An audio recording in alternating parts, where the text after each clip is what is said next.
Hello दोस्तों, आप सभी का सीआरएम लर्निंग पर फिर से स्वागत है। मैं प्रीतेश सर आज आप लोगों को स्टैटिस्टिक्स में एक नए टॉपिक के साथ, जैसा कि हम लोग एनालिसिस ऑफ डेटा यूनिट पढ़ रहे हैं, आंकड़ों का विश्लेषण वाली यूनिट पढ़ रहे हैं, जहां पर हम लोग चैप्टर पढ़ रहे हैं मेजर ऑफ सेंट्रल टेंडेंसी, जिसमें हम लोग पोजिशनल वैल्यू पढ़ रहे हैं। पोजिशनल वैल्यू में हम लोग पढ़ रहे हैं partition value. Partition value 3 types के होते हैं, जैसा कि आप जानते हैं। क्वार्टाइल, जिसको आप चतुर्थक कहते हैं, डेसाइल जिसको आप दशमक कहते हैं, और परसेंटाइल जिसको आप शतमक कहते हैं। ओके, लेकिन हम लोग जो क्वार्टाइल पढ़ रहे हैं, चतुर्थक पढ़ रहे हैं, यहाँ पर हम लोग अनग्रुप डेटा का कैलकुलेशन कर चुके हैं।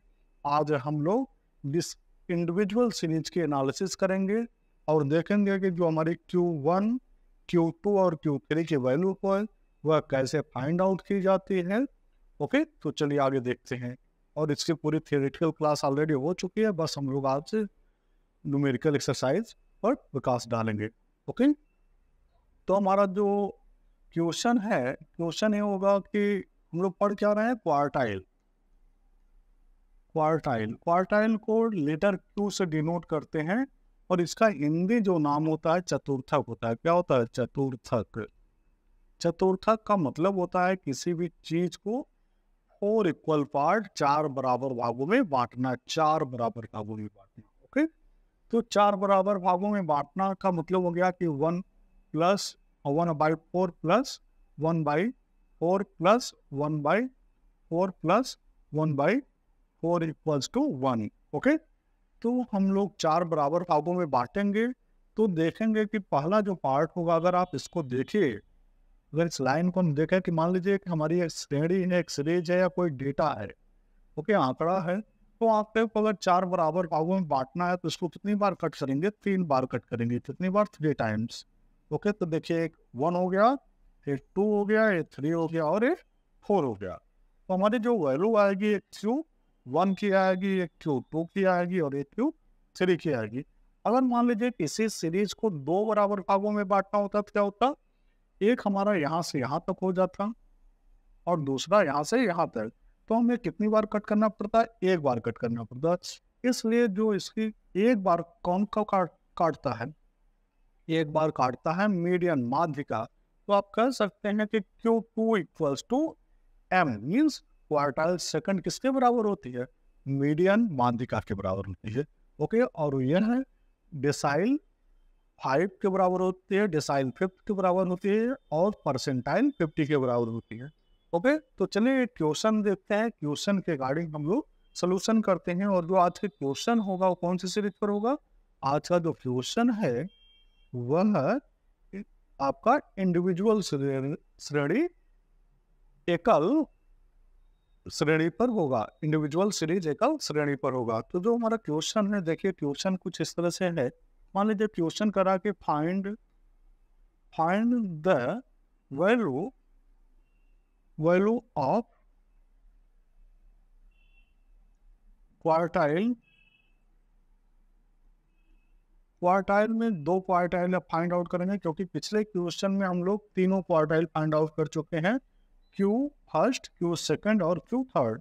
तो आप जैसा कि आप जानते हैं कि Q2 equals to Q second जो होता है वो किसके इक्वल होता है? मीडियन के इक्वल होता है।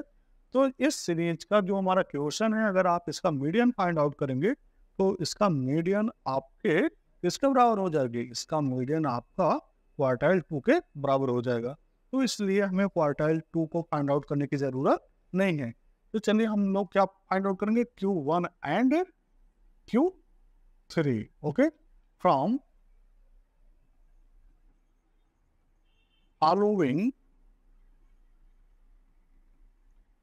following individual series। ओके, चलिए, तो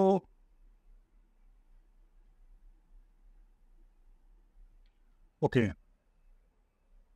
तो हमारा जो क्वेश्चन होगा इंडिविजुअल सीरीज का, वो कुछ इस प्रकार लिखा रहेगा। देखिए, हमारा जो इंडिविजुअल सीरीज है, यहाँ पर मान लीजिए कि कुछ ऐसा है। ये मान लेते हैं कि किसी क्लास में स्टूडेंट ने किसी सब्जेक्ट का एग्ज़ाम दिया है, और रोल नंबर के हिसाब से वो लोगों ने क्या किया है, स्कोर किया है, नंबर स्कोर किया है। चाहे तो हम लोग डेटा को रोल नंबर्स में सीक्वेंस वाइज भी लिख सकते हैं, और मीन्स डेटा को सीक्वेंस में लिख सकते हैं, और या तो आप उसको बाद में ऑर्डर में कर सकते हैं। तो मान लेते हैं कि पहला क्वेश्चन थोड़ा से बड़ा जरूर हो जाएगा, 1-2 मिनट एक्स्ट्रा बढ़ जाएगा, लेकिन हम लोग ऐसा क्वेश्चन करते हैं जो प्रैक्टिकली आपके एग्जाम में जनरली पूछा जाता है। ओके, तो मान लेते हैं कि आपकी क्लास में रोल नंबर है, जो भी स्टूडेंट है, रोल नंबर और उनके मार्क्स हैं, जिसको आप एक्स से रिप्रेजेंट कर सकते हैं। मार्क्स मीन्स वैल्यू को एक्स से रिप्रेजेंट कर सकते हैं। ओके, अब मान लेते हैं कि रोल नंबर 1 जो है वह कितना मार्क स्कोर किया है, वह मार्क्स 10 स्कोर किया है। ओके, जो रोल नंबर 2 है वह 20 मार्क्स स्कोर किया है। जो रोल नंबर 3 है, ये रोल नंबर जो है वो कितना 30 मार्क्स स्कोर किया है। रोल नंबर 4 जो है वह कितना है 20 मार्क्स स्कोर किया है। रोल नंबर 5 जो है वो आपका 10 मार्क्स स्कोर किया है। अगर आपको कभी इस तरह की सीरीज, आपकी इंडिविजुअल सीरीज देखिए, हर पर्सन, हर स्टूडेंट, जो प्रत्येक स्टूडेंट ना एक किसी सब्जेक्ट में अलग अलग नंबर पाए हुए हैं। रोल नंबर 1 ने 10 स्कोर किया है, रोल नंबर 2 20, रोल नंबर 3 जो सबसे तेज है क्लास का कह सकते हैं, या सबसे ज़्यादा स्कोर करने वाला है इस सब्जेक्ट में, जिस सब्जेक्ट की चर्चा हो रही है, वो कोई भी सब्जेक्ट हो सकता है। ओके, तो अब हम बात करेंगे कि कुल कितने स्टूडेंट हैं। तो टोटल नंबर ऑफ स्टूडेंट कितने हैं, 5 हैं। ओके, और यहाँ पर कुछ लिखने की ज़रूरत नहीं है। ओके, तो इस तरह से सीरीज अब दी गई है। ऐसे सीरीज में जब हम quartile first and quartile third fifth को फाइंड आउट करते हैं या उसका कैलकुलेशन करते हैं उसको, तो हम कैसे करते हैं, तो चलिए देखते हैं। अब हमारा जो सलूशन होगा, सलूशन, तो सलूशन करते समय हमें पहला काम क्या करना होगा, सलूशन पहला स्टेप हमारा है कि हम डेटा को अरेंज करते हैं। पहला काम क्या होता है, जब भी हम पोजिशनल वैल्यू की बात करते हैं, पोजिशनल वैल्यू में हम डेटा को क्या करते हैं, अरेंज कर लेते हैं। या तो असेंडिंग ऑर्डर में होगा या तो डिसेंडिंग ऑर्डर में होगा। ओके, डेटा को अरेंज कर लेने से कि इसका जो आंसर है वह सटीक और सही आता है या सही होता है। तो पहला काम करेंगे, हम लोग रोल नंबर को आगे पीछे कर लेते हैं और डेटा को अरेंज कर लेते हैं। तो चलिए देखते हैं हमारा जो रोल नंबर है, roll number and marks, marks को किससे रिप्रेजेंट करें, एक्स से। तो रोल नंबर, अब अगर हम बढ़ते क्रम में डेटा को लिखें तो क्या होगा, रोल नंबर 1 जो है, रोल नंबर 1 ने 10 स्कोर किया है, लेकिन रोल नंबर 5 ने भी क्या है, रोल नंबर 5 ने भी कितना स्कोर किया है, 10 किया है। तो सबसे छोटी वैल्यू हो गई। अब इससे बड़ी वैल्यू क्या होगी, रोल नंबर सेकंड कितना पाया है, रोल नंबर सेकंड भी पाया है 20, और रोल नंबर 4 भी कितना पाया है 20, और रोल नंबर 5 कितना पाया है, रोल नंबर 5 पाया है आपका 30 मार्क्स। सॉरी, रोल नंबर 5 नहीं है, roll number 3। Okay, roll number 3 पाया है आपका 30 मार्क्स। ओके, तो हमारा जो डेटा है, जो वैल्यू है, वो कैसा हो गया, अरेंज हो गया ऑर्डर में। और एक ऐसा ऑर्डर है, यह है आपका असेंडिंग ऑर्डर है, आरोही क्रम है, बढ़ता हुआ क्रम है। तो यहाँ पर देखिए आपका हो गया टोटल, टोटल क्या लिखें आप, एन लिख सकते हैं, एन ज़्यादा ठीक होगा। ओके, टोटल कितने स्टूडेंट हैं, अभी भी रोल नंबर के हिसाब से देखेंगे तो ए बी 1 है, ए बी 1 है, ए बी 1 है, सभी 1 स्टूडेंट है। टोटल कितने स्टूडेंट है, 5 स्टूडेंट। ओके, चाहे वो रोल नंबर उसका 1 हो, चाहे रोल नंबर 5 हो, चाहे 4 हो, चाहे 3 हो, चाहे 2 हो, जो भी है रोल नंबर। ओके, तो हमारा जो क्वेश्चन है वो किस में कन्वर्ट हो गया, 1 स्टेप सेकंड में पहुंच गया है। स्टेप अपन जो अपना ओरिजिनल फॉर्म से किस में हो गया है, उसको कन्वर्जन फॉर्म आ गया, जहां पर हम लोगों ने डेटा को ऑर्डर में अरेंज कर लिया है, असेंडिंग या डिसेंडिंग ऑर्डर। तो स्पेशली हम लोगों ने डाटा को किस में अरेंज किया है, असेंडिंग ऑर्डर, बढ़ते हुए क्रम में। चलिए तो आगे बढ़ते हैं। अब हमारा जो क्वेश्चन है वो है कुछ इस तरह से, डेटा अरेंज हो गया है। डेटा हमारा जो अरेंज हो गया है वो कैसा हो गया है, अरेंज डेटा हमारा हो गया है, ये रोल नंबर हो गया, रोल नंबर, और ये हो गया मार्क्स। ओके, रोल नंबर 1 जो है वो कितना था, 10। रोल नंबर 5 भी कितना था, 10। Roll number 2 20। Roll number 4 20। Roll number 3 कितना है, 30। ये आपका क्वेश्चन।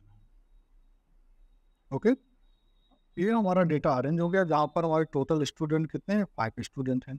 ओके, अब हमारा जो कैलकुलेशन होगा, कैलकुलेशन, ओके, कैलकुलेशन में अगर हम एक चीज ध्यान दें, अगर आप लोग, कि अगर हम इसका CF फाइंड आउट करें, आप डायरेक्ट भी कर सकते हैं, CF के थ्रू भी कर सकते हैं, कम्युलेटिव फ्रिक्वेंसी के थ्रू कर सकते हैं। पर हम लोग इसको पहले फ्रिक्वेंसी दे दें, फ्रिक्वेंसी दे दें इस सीरीज को फ्रिक्वेंसी। तो आप देख रहे हैं कि यहाँ पर जो हमारा रोल नंबर 1 है वो कितना स्टूडेंट है, 1 स्टूडेंट है। रोल नंबर 5 वाला भी कितना स्टूडेंट है, 1 स्टूडेंट है। रोल नंबर 2 वाला भी कितना स्टूडेंट है, 1 स्टूडेंट है। रोल नंबर 4 वाला भी 1 स्टूडेंट है। रोल नंबर 3 वाला भी 1 स्टूडेंट है। तो टोटल जो हमारी फ्रिक्वेंसी है सिग्मा एफ वो कितनी है, 5। वो कितनी है, 5 है। इसका ये मतलब है कि जो हमारा सिग्मा एफ होता है वो किसके इक्वल होता है, एन के इक्वल होता है। ओके, अब अगर हमें सी एफ कैलकुलेट करना है, C F cumulative frequency, cumulative frequency को हिंदी में संचयी बारंबारता कहते हैं। तो जो हमारा सी एफ हो गया, सी एफ देखिए हमारा एफ को आप क्या करते हैं, ऐड करते हैं, 1 1 + 1 कितना हो गया, 1 + 1 इक्वल्स टू 2। 2 में 1 ऐड करेंगे तो कितना हो जाएगा, 2 + 1, ये हो गया 3। ओके, एंड 3 में 1 ऐड करेंगे तो 3 + 1 इक्वल्स टू 4, और 4 में 1 ऐड करेंगे तो क्या हो जाएगा, 4 + 1 इक्वल्स टू 5। और आप जानते हैं कि जो कम्युलेटिव फ्रिक्वेंसी की हाईएस्ट वैल्यू होती है वो है एन, और सिग्मा एफ के क्या होती है, इक्वल होती है। तो अब हम लोगों को दो तरह के से इस क्वेश्चन को सॉल्व करने का तरीका पता हो जाएगा। कैसे पता हो जाएगा, अब देखिए अगर हमारा जो क्यू फर्स्ट है वाला अगर हम करेंगे, Q first equals to what. Okay, तो ये हमारा पहला स्टेप हो गया है कि हमारा जो क्वेश्चन है वह डेटा अरेंज हो गया है ऑर्डर में। ओके, हम मार्क्स को देखेंगे, वैल्यू को ही देखेंगे। तो हमारा स्टेप सेकंड होगा कि Q 1 equals to size of. अब देखिए 1 है तो 1 से मल्टीप्लाई करेंगे, 1 इंटू n + 1/4 प्लेस। ओके, एक चीज और आप लोग जानते रहिएगा कि जब हमारी सीरीज कौन कौन से होगी, अनग्रुप्ड डेटा, सेकंड नंबर पर इंडिविजुअल सीरीज, और थर्ड नंबर पर डिस्क्रीट सीरीज, तो वहां पर हमारा फार्मूला क्या लगता है, n+1 लगता है। क्या लगता है, n+1 बाई, अगर क्वार्टाइल है 4 होगा, और अगर आपका हो गया मीडियन हो गया तो n+1/2 होगा, और अगर आपका डिसाइड है तो आपका n+1/10 हो जाएगा, और अगर आपका परसेंटाइल है तो n+1/100 हो जाएगा। ओके, तो इसकी चर्चा हम लोग पिछले वीडियो में जो टॉपिक पढ़े गए उसकी चर्चा हो चुकी है, और जो टॉपिक हम लोग पढ़ेंगे उसकी चर्चा उस वीडियो में होती रहेगी। ओके, तो यहाँ पर क्या आ जाएगा आपका, ओके देखते हैं, तो आप देखिए, फिर हो गया आपका साइज ऑफ 1, n की वैल्यू कितनी है, n की वैल्यू हो गया 5, तो यहाँ हो गया 5 + 1/4 place. Okay, 4th place.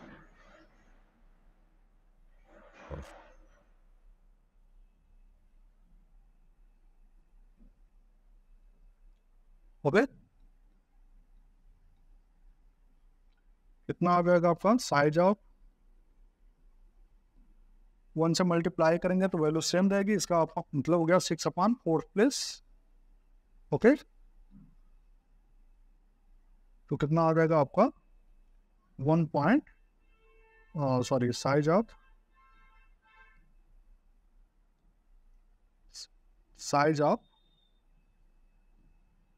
1.25 place. Okay, means 1.25 place.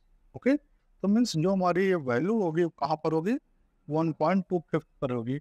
जैसा कि हम लोग अभी, अगर आप अनग्रुप डेटा का वीडियो देखे हैं या देखेंगे, तो आपको ये दो तरह से इस क्वेश्चन को सॉल्व करने का तरीका पता चल जाएगा। एक तो हम इसके सीरीज को देख करके बता सकते हैं कि हमारी वैल्यू कितनी आएगी, हमारा 1.25 पर जो वैल्यू आएगा वो कितना आएगा।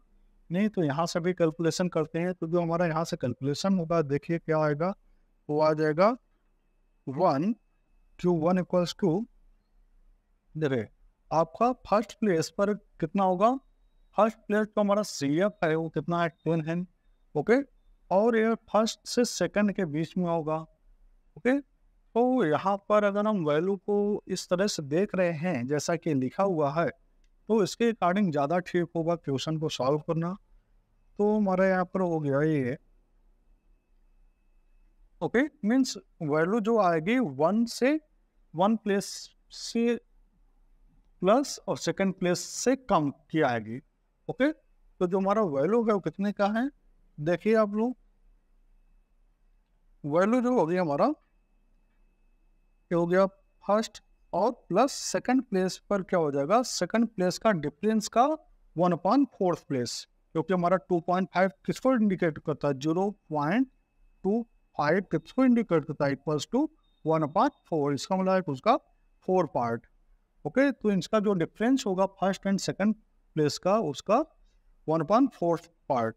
तो यहाँ पर हम लिखेंगे प्लस 10 एंड सेकंड प्लेस पर भी 10 है, अपॉन 4 इंटू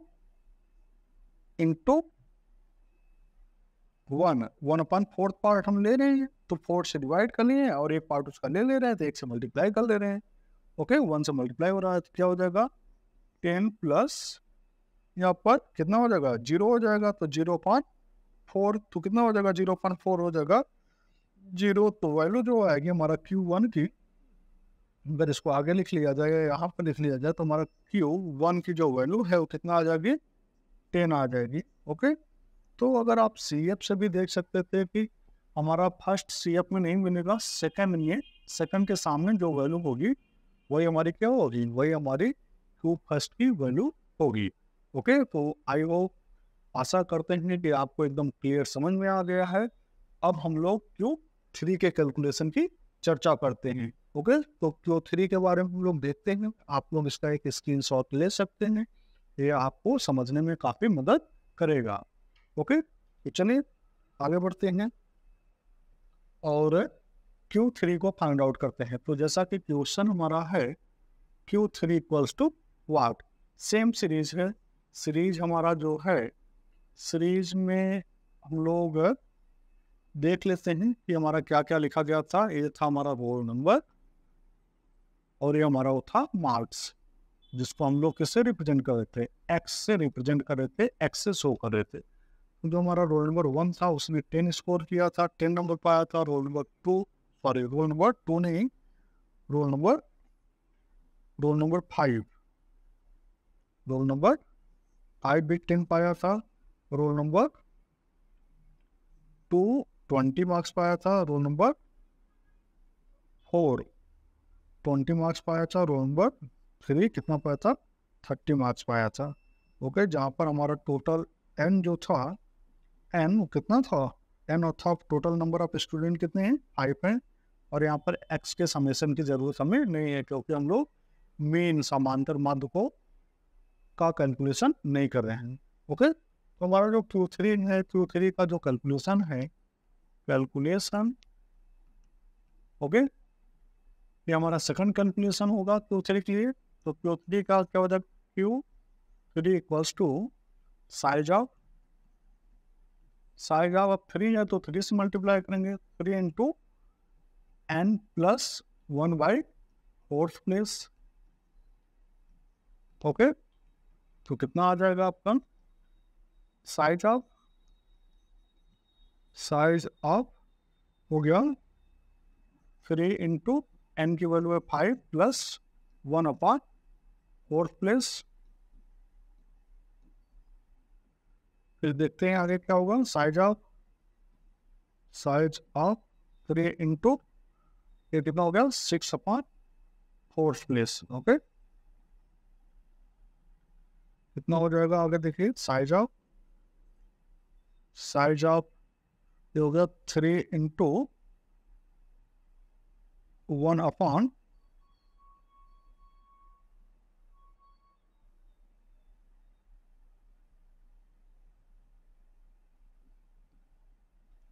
ओके 1 अपॉन 4।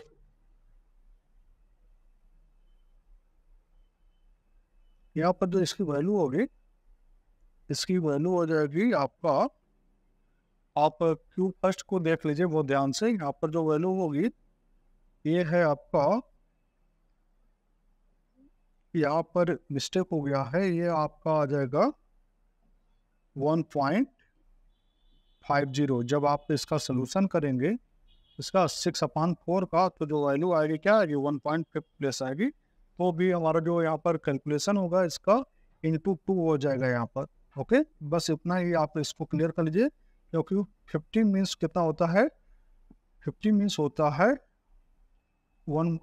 इसका जो 50 है, 50 का मतलब होता है कि 2/4 प्लेस। ओके, 2/4 मीन्स 2 से मल्टीप्लाई करना, तो यहाँ से 2 से मल्टीप्लाई हो गया 4 पार्ट का। तो भी आपका आंसर यहाँ पर ये होगा 10 - 10, ये हो गया आपका 0/4 और 4 इंटू 2।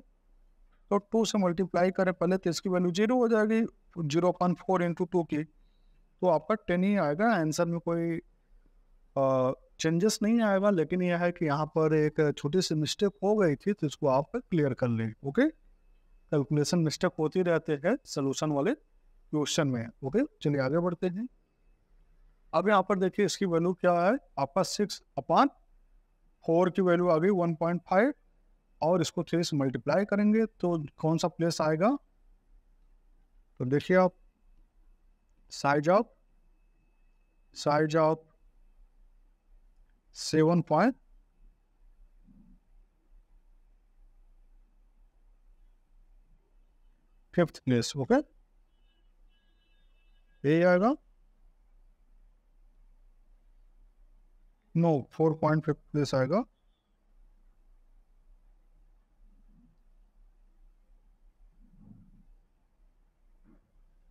प्लेस। ओके,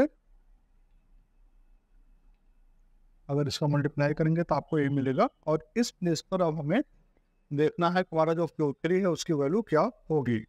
तो जैसा कि अगर आप देखिए तो यहाँ पर 50 मीन्स हाफ, तो ये हो गया आपका Q3 इक्वल्स टू 4 प्लेस पर देखते हैं, 4 प्लेस से ज़्यादा और 5 प्लेस से कम, तो ये आपका फर्स्ट प्लेस हो गया, second place, third place, fourth place और 5th प्लेस। तो 4th प्लेस पर यही है और 5th प्लेस पर ये है। ओके, 4th प्लेस का कितना हो गया, 4th प्लेस पर हो गया आपका 20 प्लस, 5th प्लेस पर कितना है, 5th प्लेस पर है आपका 30 माइनस 20/4 का कितना पार्ट है, हाफ पार्ट है। 50 ना 0.5 मीन्स हाफ मीन्स 2 से। ओके, तो जो हमारा Q3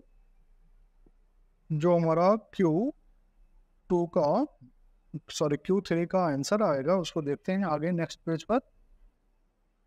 हमारे जो आया था आगे देखते हैं, Q3 इक्वल्स टू कितना हो गया था, 20 प्लस 30 माइनस 20/4 इंटू 2, ये आया है ऐसे ही, क्योंकि ये आपका 4th प्लेस पर 20 है, और 4 हमारा जो आया है कौन सा प्लेस पर आया है, 4.50। ओके, तो इसका 4th प्लेस पर तो रहेगा, 4th से ज़्यादा और 5th से कम, तो इसका रेंज जो है, रेंज मीन्स दोनों का डिफरेंस कितना है, 10 का है। 10 को 4 पार्ट से डिवाइड करेंगे, उसका हाफ पार्ट हम इसमें ऐड कर लेंगे तो हमारा आ जाएगा। ओके, तो कितना हुआ, जो हो गया 20 प्लस 10/4 इंटू 2, कितना हुआ 20 प्लस 10/4 मीन्स 2.5 इंटू 2। ओके, तो ये हो गया आपका 20 प्लस और 5। ओके, जब इसका मल्टीप्लाई करेंगे तो 5 आ जाएगा, तो हो जाएगा आपका 25। ओके, आप लोग बहुत ध्यान से समझते रहिए, क्योंकि क्वार्टाइल, डेसाइल और परसेंटाइल के वैल्यू को कैलकुलेशन करते समय बातों को और उनकी बारीकियों को बहुत ध्यान से समझने की ज़रूरत होती है। नहीं तो अगर आप इसके सी एफ के वैल्यू से कैलकुलेट करेंगे तो सी एफ के वैल्यू से इसका वैल्यू कुछ और आ जाएगा। इसके बात को बहुत ध्यान से समझने की बात है। अगर आप देखें, कुछ क्वेश्चन को कुछ इस तरह से लिखा गया था, ये आपका है मान लीजिए सीरियल नंबर या दो नंबर, सीरियल नंबर में देख लेते हैं सीरियल नंबर, यहाँ पर आपका था मार्क्स या वैल्यू। ओके, तो आपका 1 2 3 4 5, तो जो आपका वैल्यू का सीरियल है वो ऐसे ही था, वैल्यू का सीरियल। तो अगर आप सी एफ में देखेंगे तो सी एफ आपका कितना आया था, सी एफ आया था, सी एफ में आएगा आपका 4.5 में आएगा। तो सी एफ अगर आप इसका कैलकुलेट करेंगे तो यहाँ पर आपका 5 में मिल जाएगा। फिर ये 1 हुआ, 1 में 1 ऐड हो गया 2 2, ये 1 ऐड हुआ 3 3 में 1 ऐड हुआ 4 4 में 1 ऐड हुआ 5। तो 4 से ज़्यादा 5 के सामने देखेंगे तो वैल्यू कितनी आ जाएगी, 30 आ जाएगी, जो कि इसको कैलकुलेशन मिस्टेक कह सकते हैं, रॉन्ग कह सकते हैं कि वो आपका आंसर यहाँ नहीं आना चाहिए। ओके, तो इसके लिए आपको यह जो तरीका है यह सबसे बेस्ट तरीका है क्वार्टाइल के कैलकुलेशन का। क्वार्टाइल, डेसाइल एंड परसेंटाइल के कैलकुलेशन के जो स्टेप होते हैं वो इसी तरह से फाइंड आउट किए जाते हैं। यहाँ पर डेसाइल होगा तो 10 पार्ट में डिवाइड हो जाएगा, परसेंटाइल होगा तो 100 पार्ट में डिवाइड होगा। तो आई होप कि आप लोग को यह बात समझ में आई है, ये टॉपिक समझ में आ गई है, और मिलते हैं नेक्स्ट वीडियो में नेक्स्ट टॉपिक के साथ। धन्यवाद।